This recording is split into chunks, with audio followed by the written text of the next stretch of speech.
All right. Good morning, everybody. Welcome to this week's Team Kentucky Update. We're coming to you on a Friday this week because I got to take the kids on a historic tour to see so many amazing parts of our country. So thanks for giving me an extra day or so. Today, we're going to start out talking about an amazing couple weeks of economic development. Then we're going to sign into law some pieces of legislation. I have a full house today of some advocates whose good work has resulted in some good legislation. Then we'll have some updates on the weather that has just recently come through, along with our regular updates on flooding, and then a few other pieces of information, including how we are making broadband more affordable in Kentucky using a federal program than just about any other state. So today I want to start by highlighting several great economic development announcements from these past 2 weeks. We continue to build on our record-breaking economic growth statewide, with more than 1.7 billion new private sector dollars that have already been committed to be invested just since the beginning of the year. Across more than 30 projects, companies are creating well over 2,000 new jobs just in the first 3 months of 2023 alone. We're gaining steam in 2023 as well. The pace is picking up. In March, we announced over $1 billion of new investments and more than 1,000 new jobs.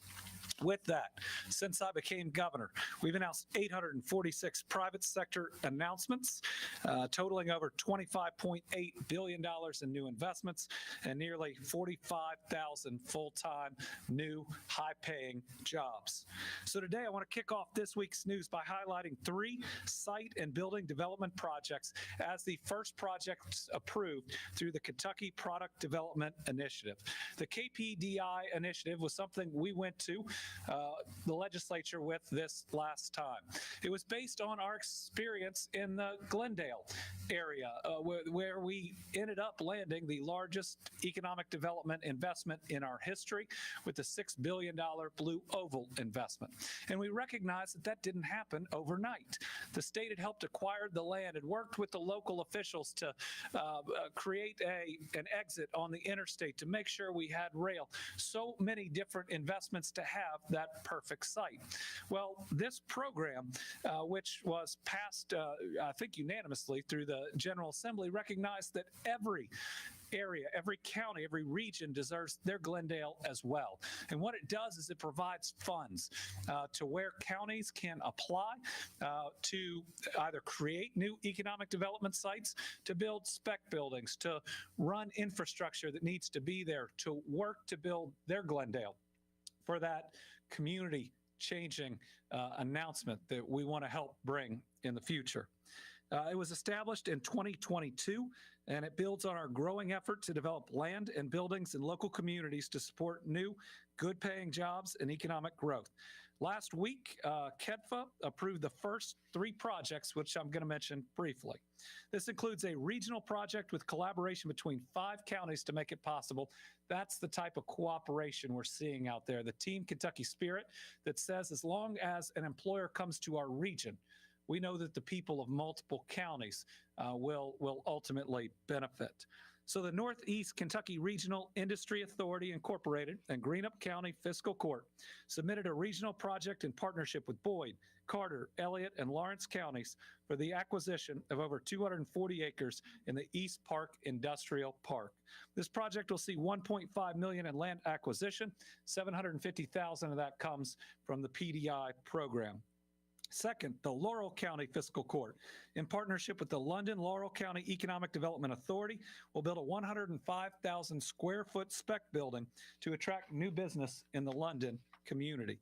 This is a $3.8 million project. The PDI program is putting in $1.5 million. And a project in Madison County will consist of nearly 47 acres owned by the Richmond Industrial Development Corporation and located in the Richmond Industrial Park South 3 on Bill Robertson Way.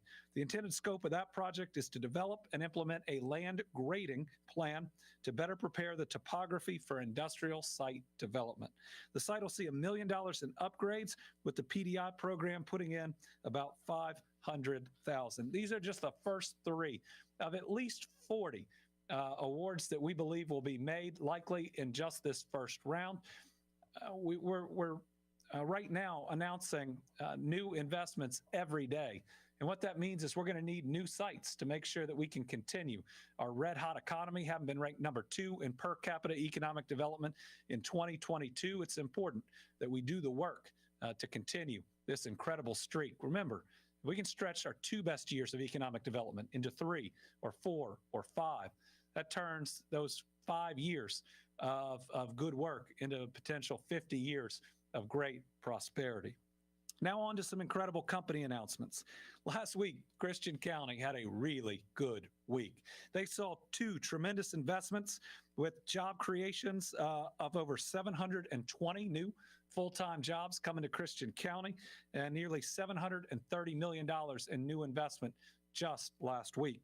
Investing $504 million and creating 562 of those jobs is Microvast, a globally recognized industry leader in lithium-ion battery innovation and technology. What they're going to do here is the first of its kind in the United States. It is a mass production facility for its cutting-edge polyaramid separator technology. This will be the only company, at least in the United States, if not the world, using this type of technology. It helps integrate into the EV battery designs, including Microvast cells and those of third-party battery manufacturers.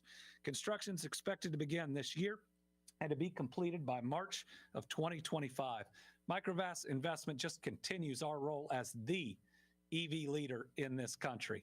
Whether it's the 2 initial manufacturing facilities with Ford and SK On, as well as our producer Envision in Bowling Green, whether it is Ascend Elements also in Hopkinsville, $1 billion investment. We are now over $11 billion in new investments in the EV area, really in less than 24 months, and 9,700 new full-time jobs.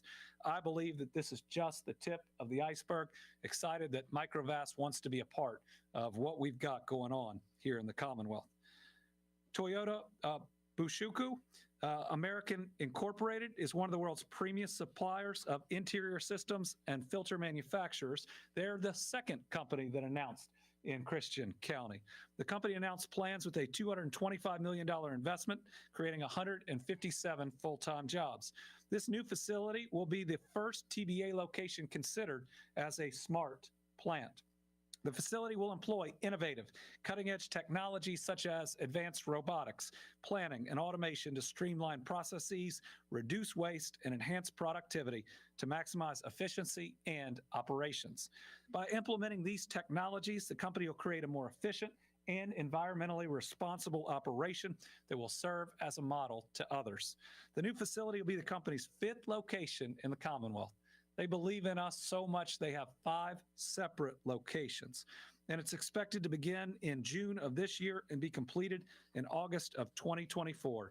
TBA has a long-standing history in Kentucky, starting 35 years ago and continuing when it moved its corporate headquarters to Erlanger 15 years ago. I want to thank the TBA for its continued investment and belief in Kentucky. Next is Intervenue. Kentucky's manufacturing and clean energy sector saw even more growth recently with the announcement of Intervenue locating in our state. So this company is also a battery manufacturer, but not for automobiles.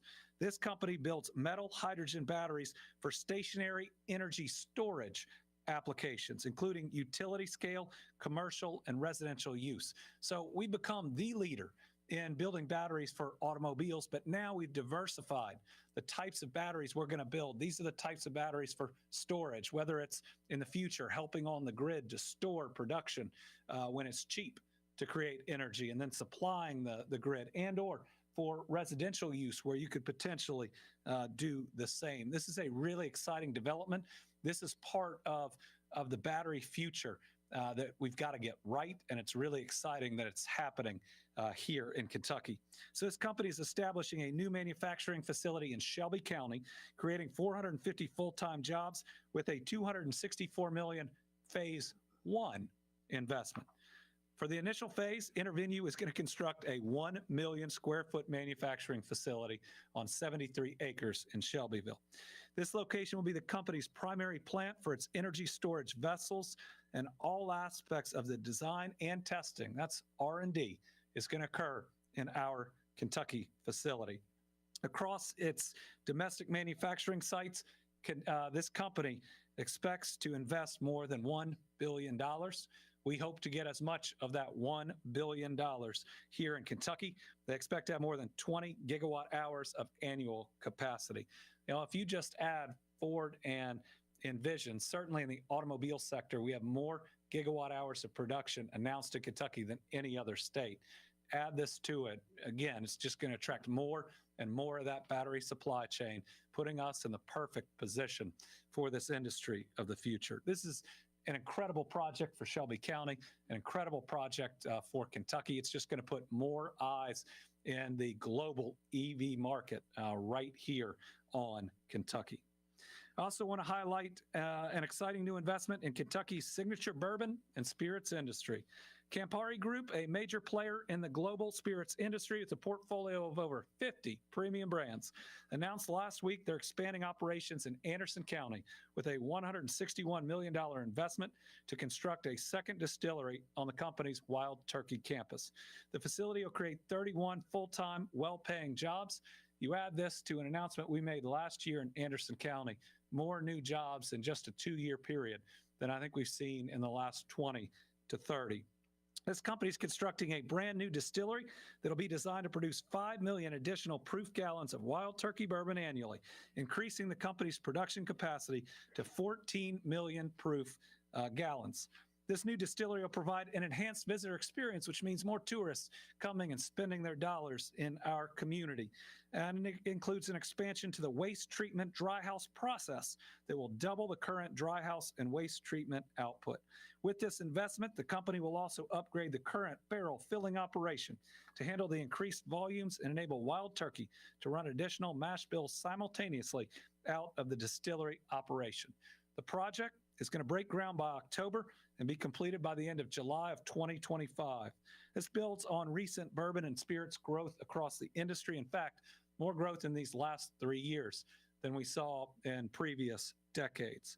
Since the start of my administration, 80 new location or expansion projects for the bourbon industry, totaling over $3 billion of new investments and creating more than 1,450 new jobs. Last year was the best year for bourbon investment by far, also best year for tourists on the Bourbon Trail. But we saw $2.1 billion of new investment in bourbon last year. That was $600 million more than the second best year. So I want to thank this long time producer here in Kentucky for continuing to believe in us. And I'll wrap up this week's economic development news with LandCal Logistics, a Kentucky-founded third-party logistics company that provides end-to-end supply chain solutions. The company has announced a $600,000 expansion to their Georgetown headquarters, creating 10 new additional full-time jobs for Kentuckians. The expansion is going to double the size of their operation, now to 5,400 square feet. LandCal moved into this space in October of 2022 and will open a Unishippers franchise to offer small parcel logistics solution out of the Scott County facility. I want to thank LandCal Logistics for continuing to partner with the Georgetown community and Team Kentucky. Okay, now we got a big room of folks that are really excited about a number of bills that we are going to sign into law and one that we will do a ceremonial signing on. So first, I'll sign House Bill 29. That's sponsored by Representative Derek Lewis.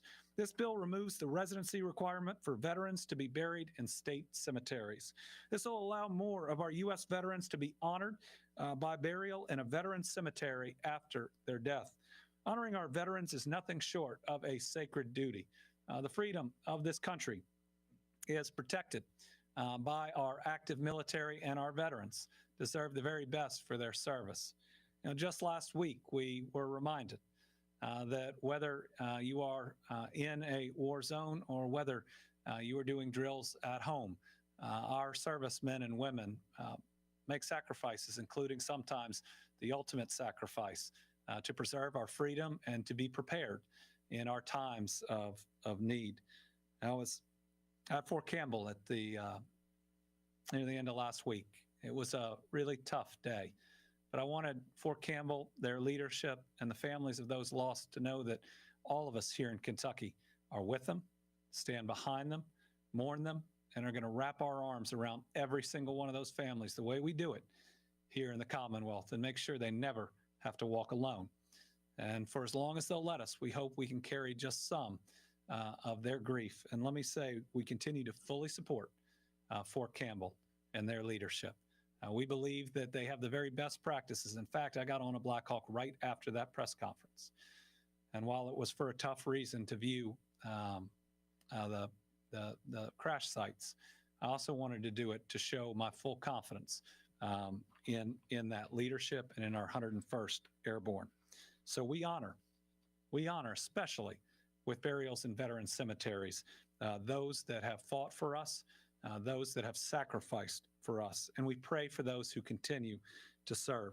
From building our new Veterans Center in Bowling Green to all 4 of our current veteran centers that are 5-star rated, the highest rating that is offered, we believe we take care of our veterans better than any other state. So today, I'm proud to sign House Bill 29. Commissioner Allen and anybody else involved in the passage of this, if you'd like to join us, we will sign it into law.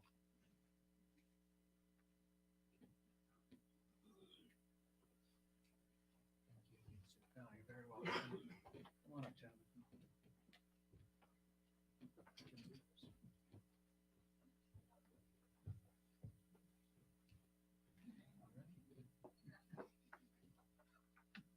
Vinny is joining us today. Okay, so this is House Bill 29. Cool, sir. This is the actual bill. And let's see, it is the 7th. We'll sign it into law.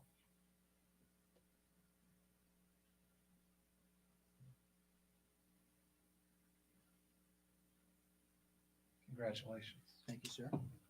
So, Appreciate it, sir. Thank you, sir. Thank you.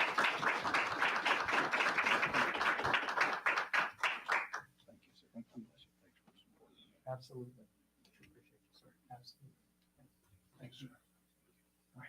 Thank you. Thank you, sir. You can stay up here, man.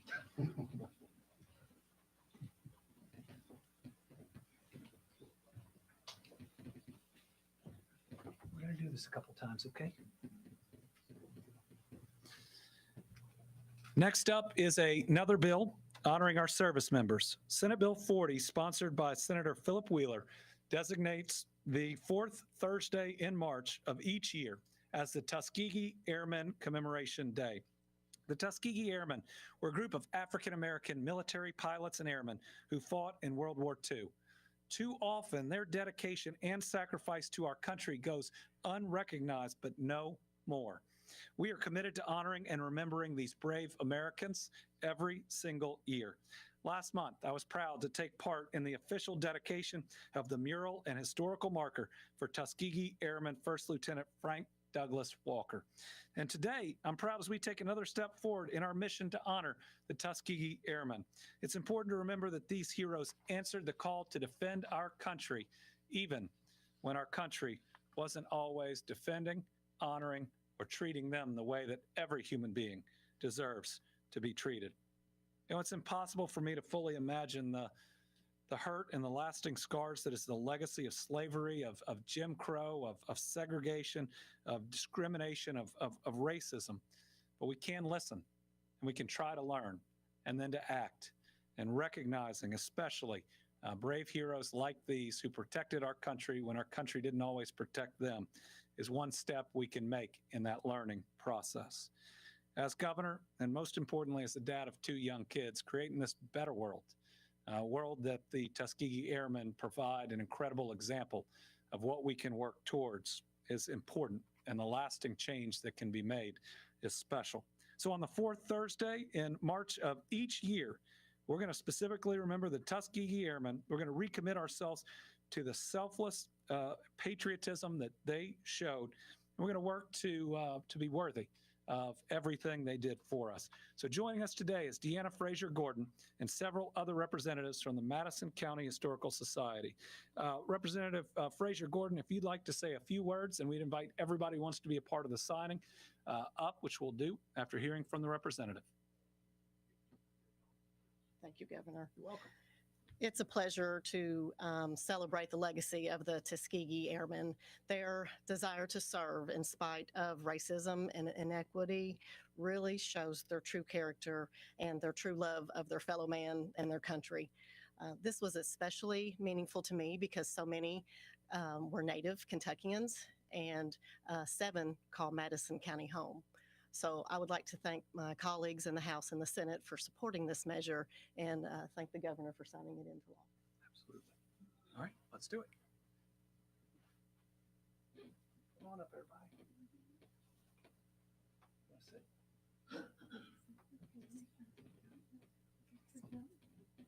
All right.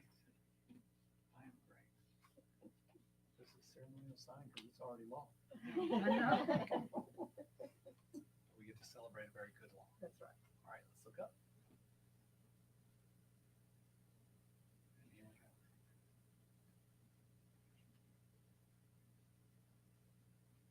Congratulations. You're very welcome. Congratulations. Good to see you again.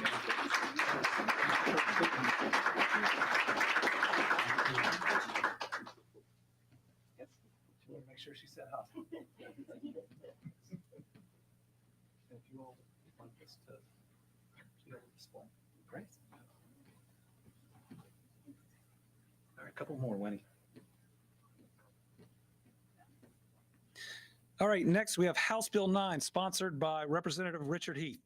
This bill helps provide economic relief to local communities by establishing a program to provide state matching funds when local communities apply for federal grants.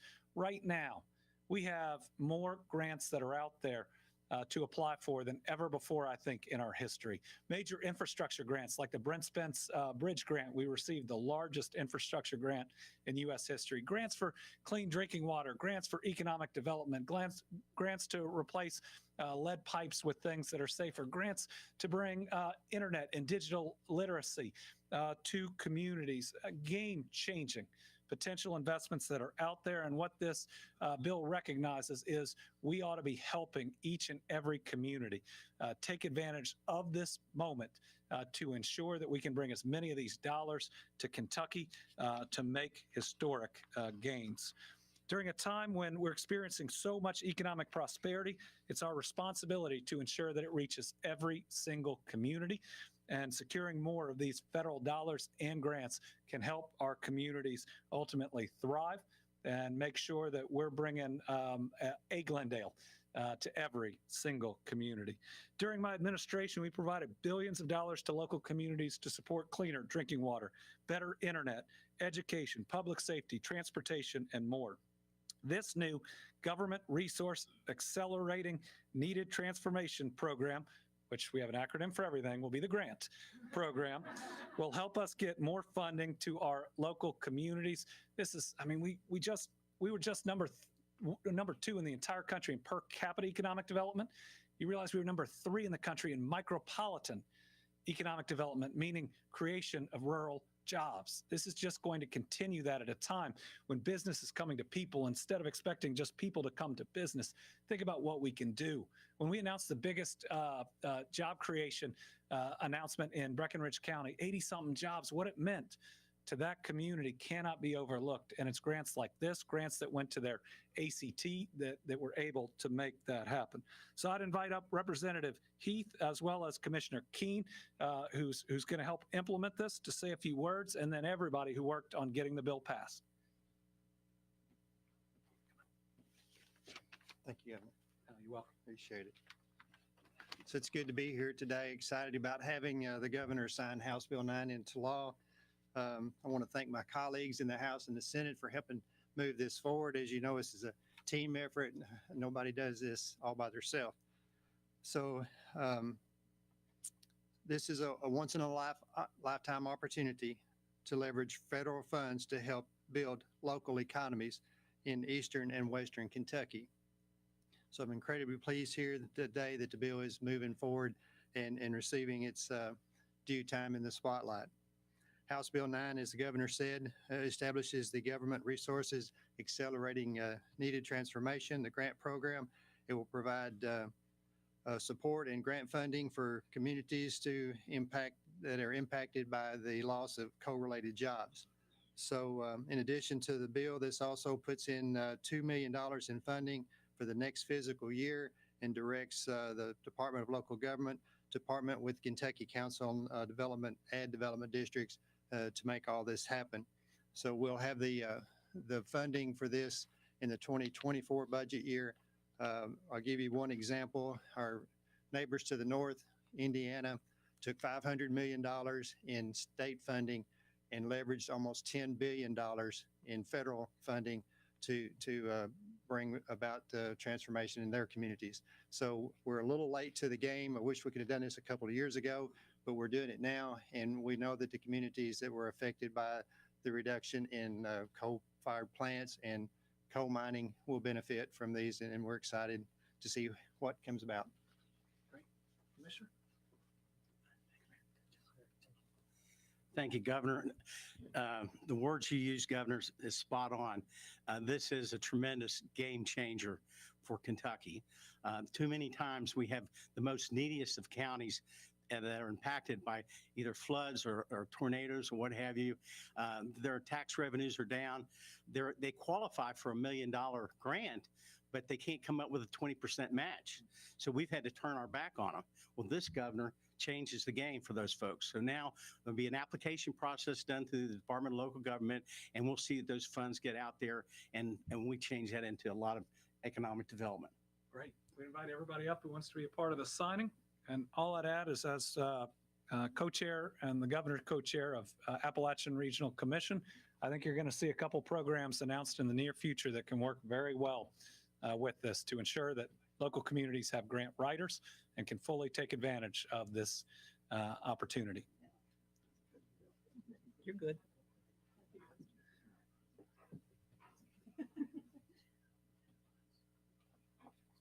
You can say hi. All right. All right. You ready? All right, let's look up. And let's make it long.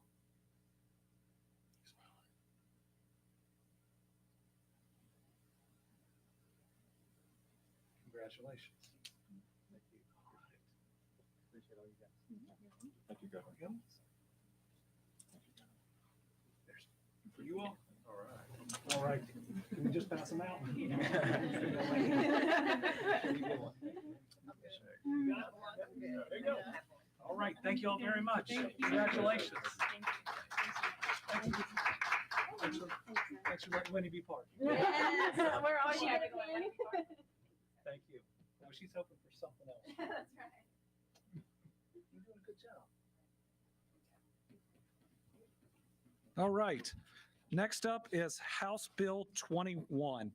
House Bill 21 is sponsored by Representative Randy Bridges. The bill makes it easier for Kentuckians without a permanent address to get a driver's license. This important legislation will allow people living in or working with homeless shelters, healthcare facilities, or social service agencies acquire an ID. This legislation is another step to help Kentuckians get back on their feet. And with us coming into Easter, with it being Good Friday, what an incredible bill designed to help the lost, the lonely, and the left behind.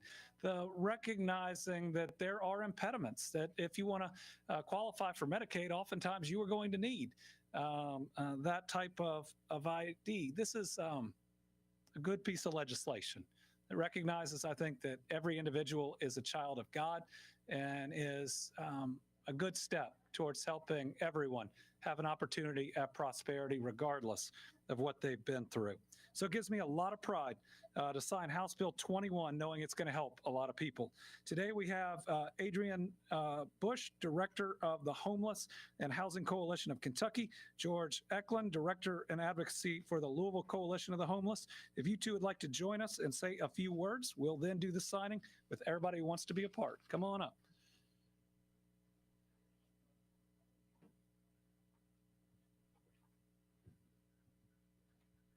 Governor, since you said my name first, I guess I get to go first. As long as I pronounced it right. You did. You did.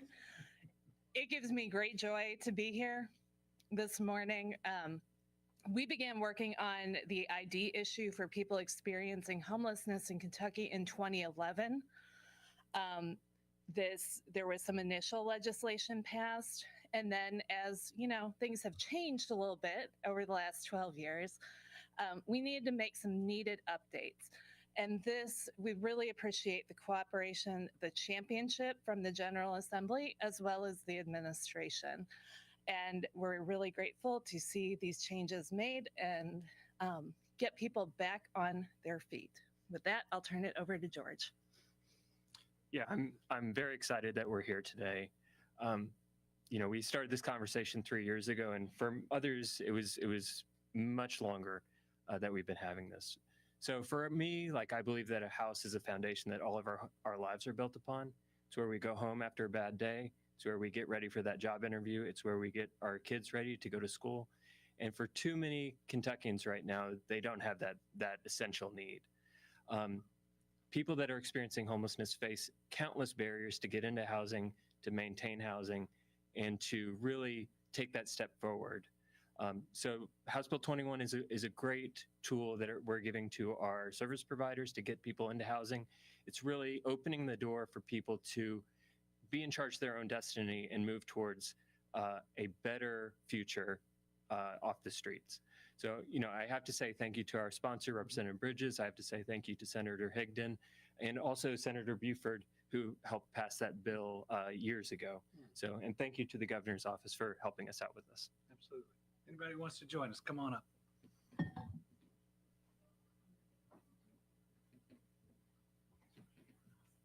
Thank you. Doing my best. You're hanging in here pretty well. All right. Let's look forward. And let's sign this in the wall.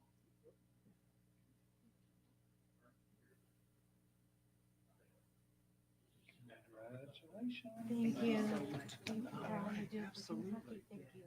Who wants the actual? George. George. Thank Okay, you. George, the real one. Thank you. Yes. Thank you. Thank you. Good to see you. Nice to see you too. There you go. Congratulations. Thank you. Thank you so much. Yeah, thank you for what you do. Absolutely. All right. Thank you so much. You're very welcome. Post a block before we get down. Finally, we have House Bill 125, sponsored by Representative Rebecca Raymer. This legislation will require the Department for Aging and Independent Living to distribute information to local health departments regarding dementia awareness to promote risk reduction and emphasize the importance of early diagnosis. This bill is another step forward in our mission for improved care for Kentuckians suffering from Alzheimer's and dementia, and to make more resources available to healthcare leaders, caregivers, and support systems that depend on these folks. Depend on. My administration has worked to expand healthcare and services for those affected by these diseases. We relaunched Connect, worked to protect and expand Medicaid, and more. I've fought for better dementia care through the Office of Dementia Services and prioritized support for the selfless caregivers across our Commonwealth through the Family Caregiver Program. These folks show unimaginable strength and compassion, and I want them to know that the Commonwealth of Kentucky appreciates and loves them. Alzheimer's and dementia affect far too many Kentuckians. So I'm pleased to see this legislation is working to spread research and awareness. And today, we are thankful to have the Alzheimer's Association with us, a group that works tirelessly on behalf of so many Kentuckians. Mackenzie Wallace, the Director of Public Policy for the association, along with Rita Harrison, a Lexington resident impacted by this disease, have joined us today. Would you like to say a few words along with Representative Raymer?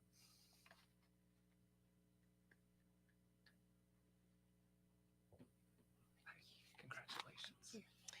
Thank you, Governor Beshear. I'm happy to be here today to talk about House Bill 125, and it does exactly what he said. It requires literature about Alzheimer's to go to from the Department of Health to the health departments and other agencies. And while that may seem like a trivial step to some, as a registered nurse, I can tell you that education is one of our most effective tools that we have to compel individuals to change their lifestyle. And research shows that there are steps that can be taken to reduce the likelihood of developing Alzheimer's and other dementias, such as adopting a healthy lifestyle and managing other chronic conditions. And we know that Kentuckians are managing multiple chronic conditions at rates higher than other states. So I am so happy to be the sponsor of this bill. And I thank my colleagues in the House and the Senate for seeing the importance of it. And I thank Governor Beshear for signing this today. And I'll let Mackenzie say a few words. Wow, thank you so much, Governor Beshear and Team Kentucky, for inviting us to be part of this special bill signing today. I also want to thank my advocate, Rita Harrison, and her husband, Joe. They are here today from Lexington, and Rita is only 63. You would never know it. She looks 25. And she is now in the early stages of Alzheimer's after being diagnosed with mild cognitive impairment in her mid-50s.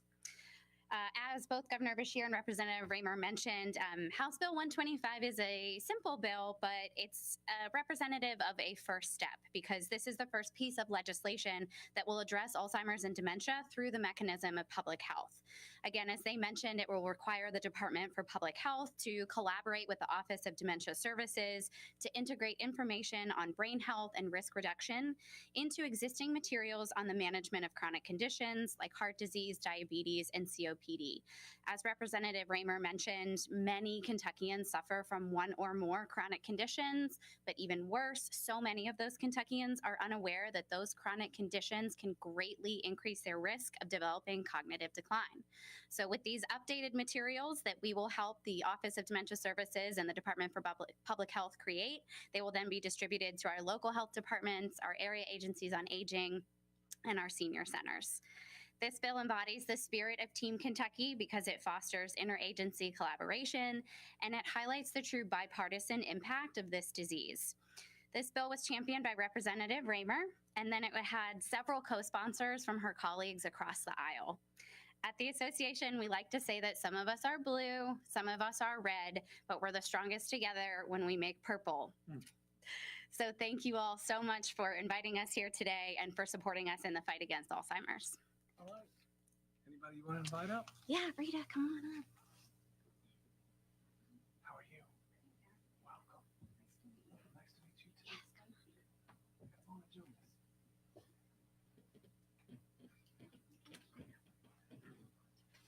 All right.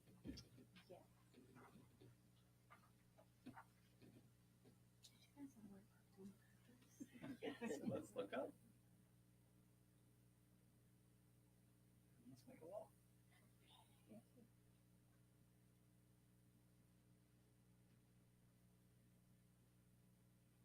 me finish it one more.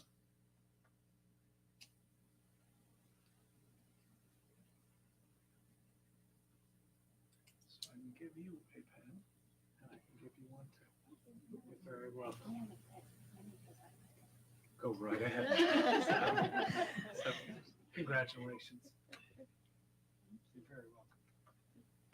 Jane, good to see you. Good to see you too. Thank you so much. All right, everybody else have one? We're good. Thank you. Thank you all.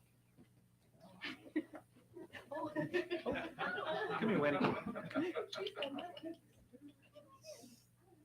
There we go.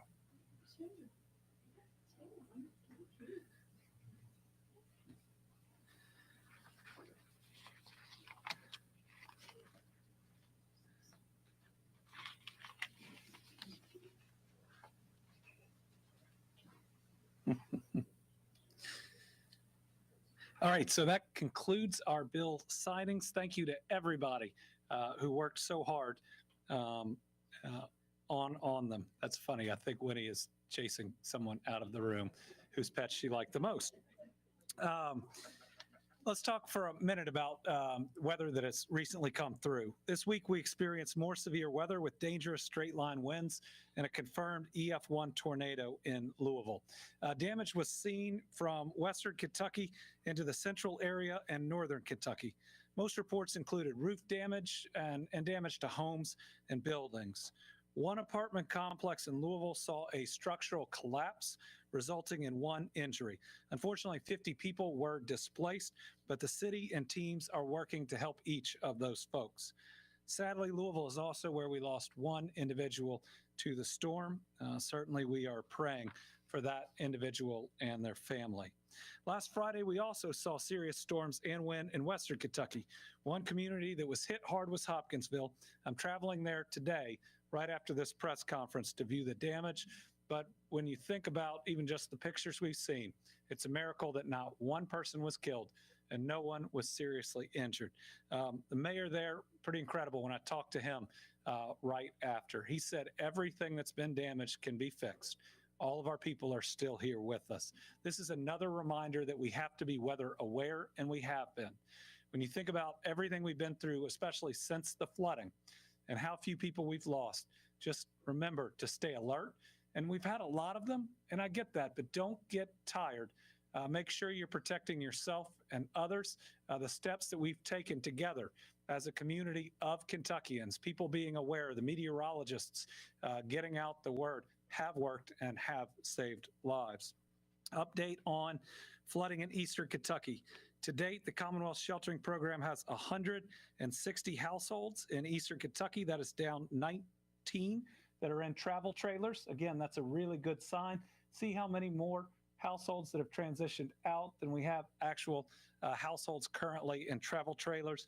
Those really suggest that people are finding more permanent housing. 150 trailers are occupied at 8 commercial locations with 10 on private sites.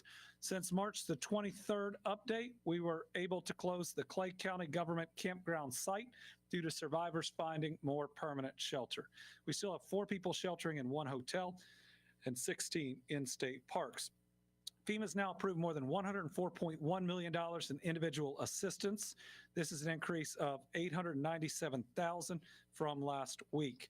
Since April 4th, one additional applicant has received the maximum.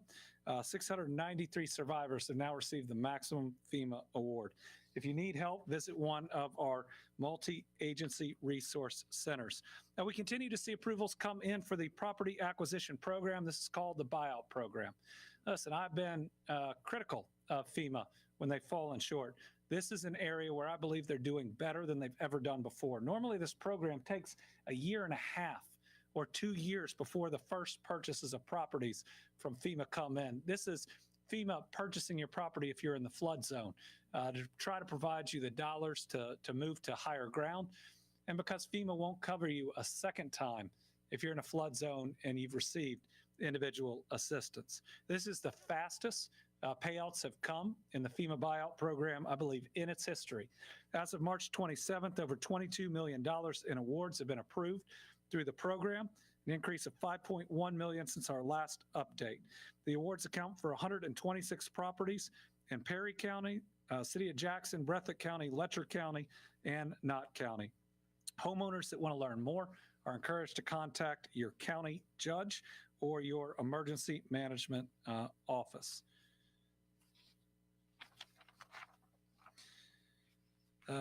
Let's see. Over $1.1 million of our Team Eastern Kentucky Flood Relief Fund has now been committed for home repairs outside of the higher ground communities. Those are finding plots where we can build 3, 4, 5 houses, along with the Foundation for Appalachian Kentucky, Housing Development Alliance, and Homes, Inc. All right, I want to give an update today on how we're doing in Kentucky on what's called the Affordable Connectivity Program. We are committed to providing high-speed internet to every part of Kentucky, but it also has to be affordable. And so the federal government launched the Affordability Connectivity Program, which means that certain folks, depending on their income or other programs they're signed up for, can qualify for up to $30 a month to help them pay their internet bill. That's up to $360 a year. Today, I'm proud to announce that Kentucky's been recognized as one of the top 5 states and territories in the country for getting eligible households signed up for the Affordable Connectivity Program. 39% of eligible Kentuckians have already signed up, and that is great progress. But what that means is 61% of families that qualify right now aren't taking advantage of a program that can save them $360 a year. The federal Affordable Connectivity Programs helps ensure households can afford the internet for work, for school, for health, and more. Eligible households can also receive a one-time discount of up to $100 to purchase a laptop, desktop computer, or tablet from participating providers if they contribute more than $10 and less than $50 towards the purchase price. So this is important. A household, and look at this, this is too small at the bottom, but it's really important what's down there.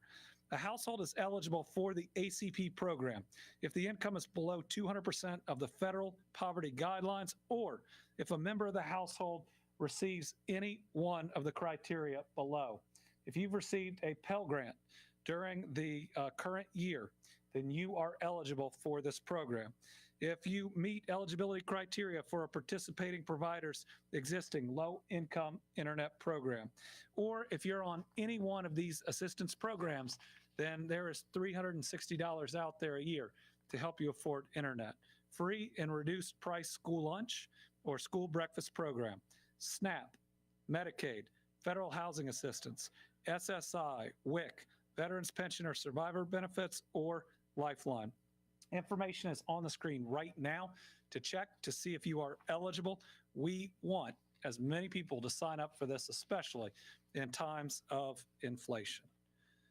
All right, I want to extend a quick invite to everyone to celebrate Easter at the Capitol on Sunday, April 9th on the Capitol South Lawn, the outdoor space between the Capitol and the Capitol Annex. It is free and open to everyone.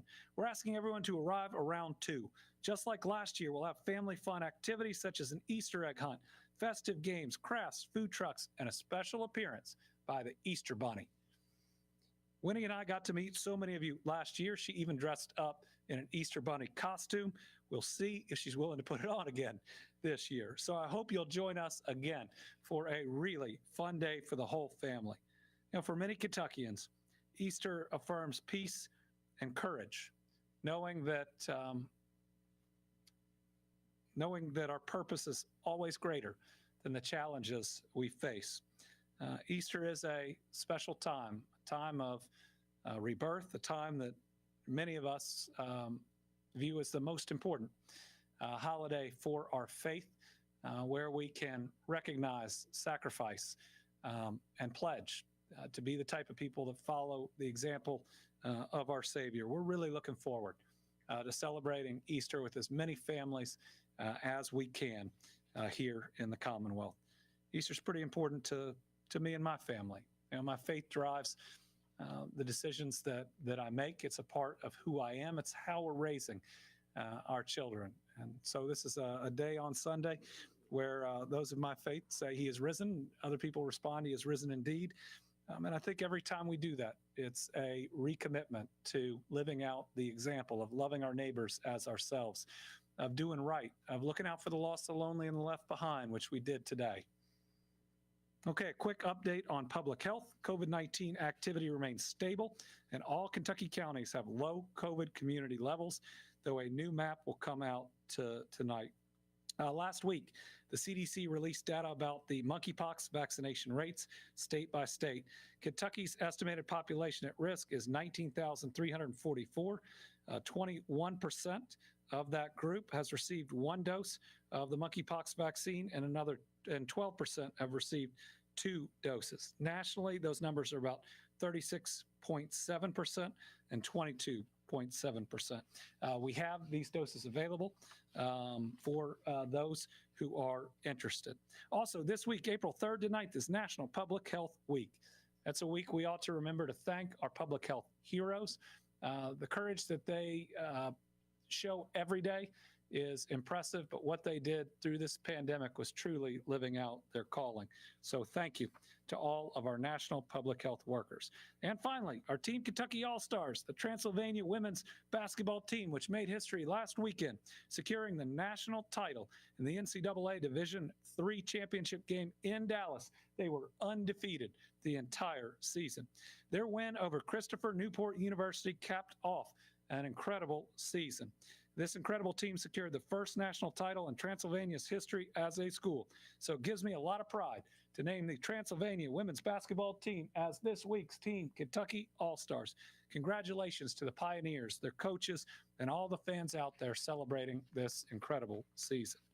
All right, we've got, I think, 4 journalists in the room, 2 on the line. We'll start with Tom Latek. Thank you, Governor. You're talking about heading to Christian County to survey the damage.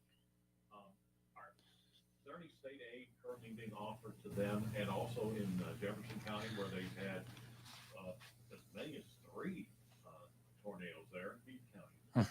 So we're headed to Christian County today to survey the damage. We have state government groups through emergency management offering aid as needed through programs that we have and that exist that can provide aid. Now we're going through the process with these last 2 storms, both of which hit Jefferson County, to determine the level of damage we have statewide. To secure a federal disaster declaration, it has to reach a certain threshold, and that's when we have some other aid that kicks in.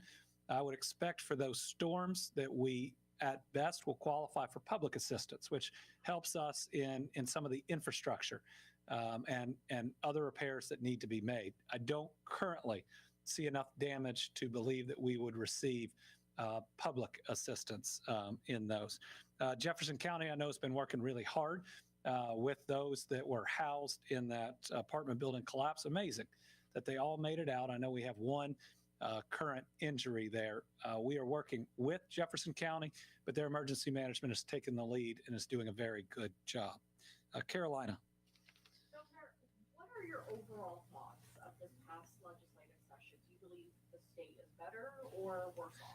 This last legislative session, and we saw some bills that are highly concerning that rip the freedom away for parents to make important and difficult medical decisions for their kids and further marginalize kids out there that are already hurting.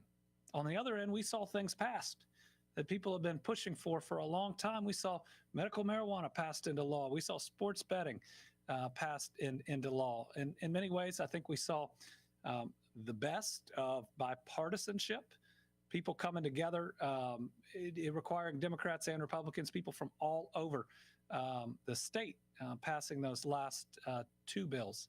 But I hope in the future that we can focus less on passing laws that hurt certain Kentuckians and focus more on what we can do together to build everybody up. And my belief is that our job isn't to move a state to the right or the left, but to move it forward. And just jumping on the bandwagon with things that are going reasons or political gain does not help our people. Now, I think we have more in common as Kentuckians than we do with members of the same political party in other places across the country. And we're sitting at this incredibly important moment where we are transforming our economy, being something, moving towards something that we always dreamed of. I just hope that we can ensure that everybody has those opportunities, that everybody is included. And since it's Good Friday, that we live out our faith. It says every child's a child of God, every single one. And everybody out there is our neighbor. So I hope coming into next session, we can do better. We see less of the division and more of what we saw at the very end of the session. Anna? Thank you, Governor. Kind of piggybacking off of the weather story, it seems that recently we've had a lot more unusual, more tornado alley-esque activity moving further and further east into Kentucky.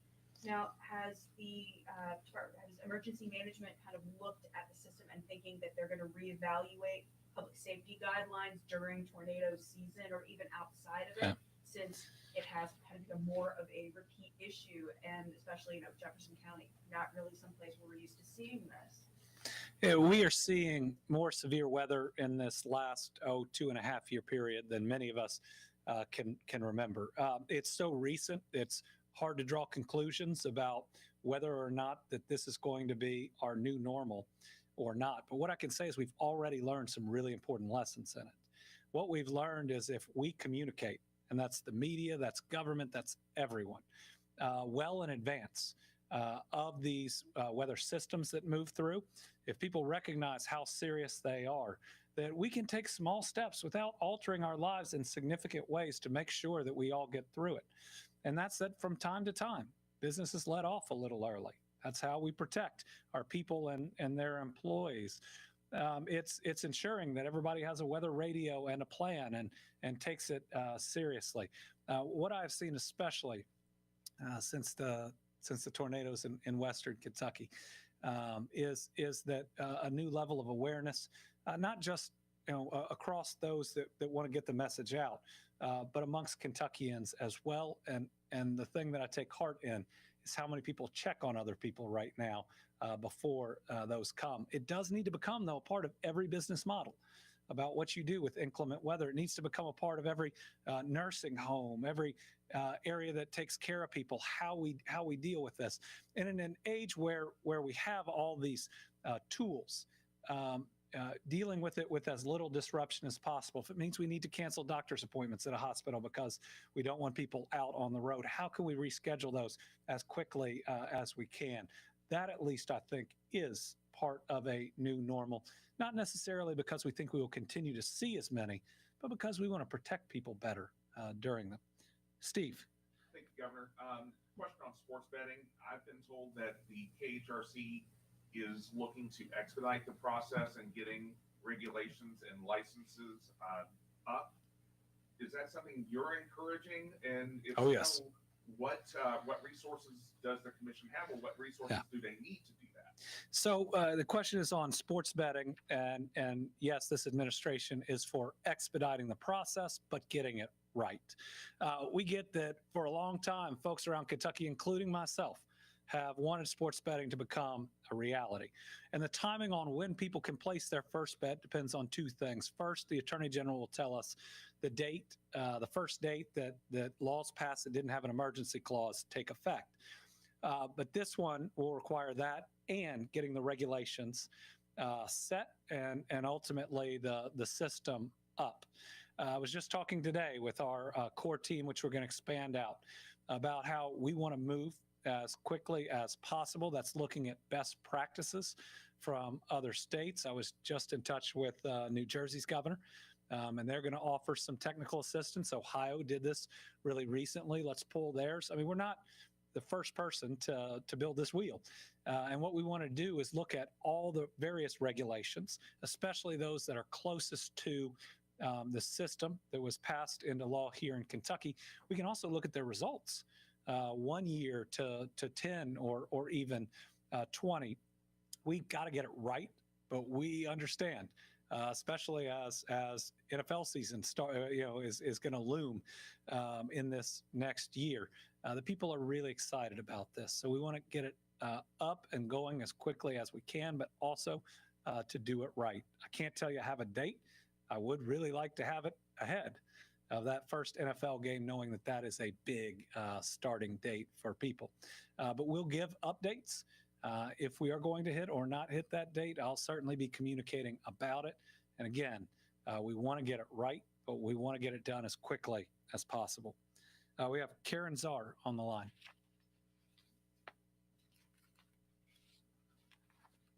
Good afternoon, Governor. Thank you. I think we have Karen. My legislative and weather questions have already been asked, so I want to go in a little more personal. Can you hear me now? Okay.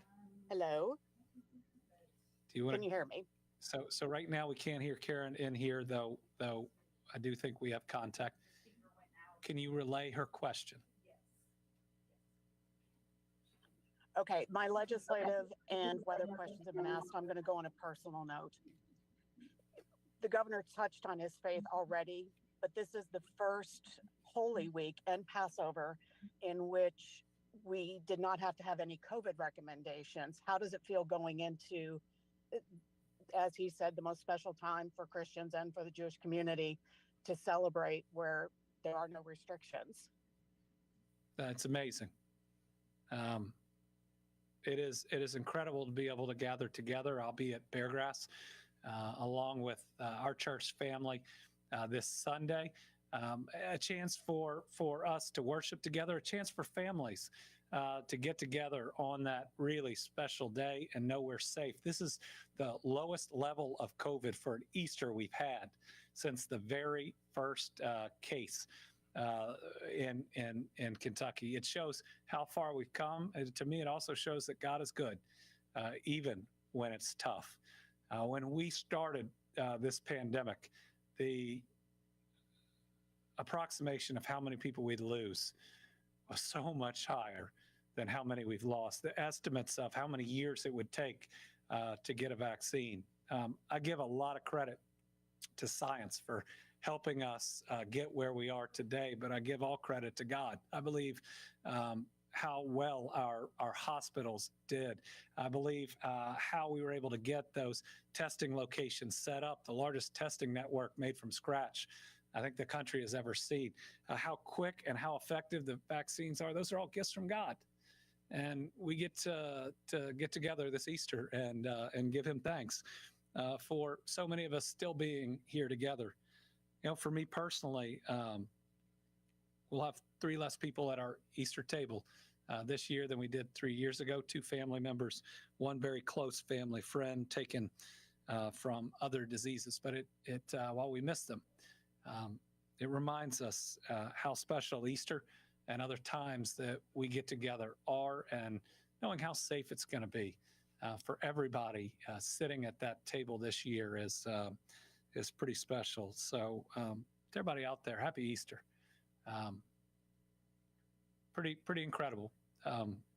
3 years into a global pandemic that lasted much longer in the past, took more lives by percentage, to be able to be here all together again. Joe Sonka, Courier-Journal, with our last question. Thank you, Governor. I have a question for you about 2 bills.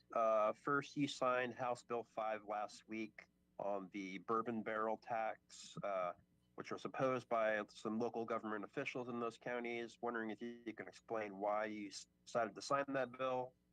Also, House Bill 135 is one of the few remaining pending bills that you have that establishes a regulatory framework for autonomous vehicles. Wondering if you could give me your thought process on whether to sign or veto that bill.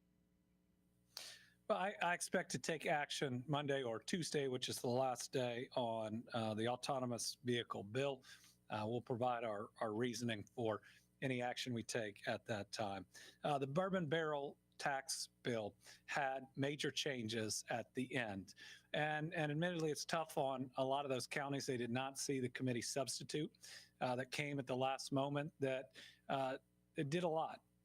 First, it said that whether it is school districts or EMS and fire, or some of the other special districts, that the industry would ensure that the amount of revenue they receive in taxes that support them does not dip below the current level. And as opposed to the initial bill that would have the general fund make that up, the industry itself is making it up. Now, it may impact some future growth, but I thought it was a very significant step. And I thought that it was one of the best shapes we could get that bill in a session that took 60 votes, and that what we might get in a session where it would only take 50 could impact those counties even more. And I know it was tough. You had an industry that supports so many jobs and calls Kentucky home. At the same time, you have communities that have helped build that industry that I know there are right now probably some difficult feelings with the industry basically holding those communities harmless about where that revenue is right now. I decided to move forward to sign that bill to encourage more investment, but knowing that our counties would not be worse off at least tomorrow or the next day than they currently are. Okay, this was a long one today. Thank you all for hanging with us.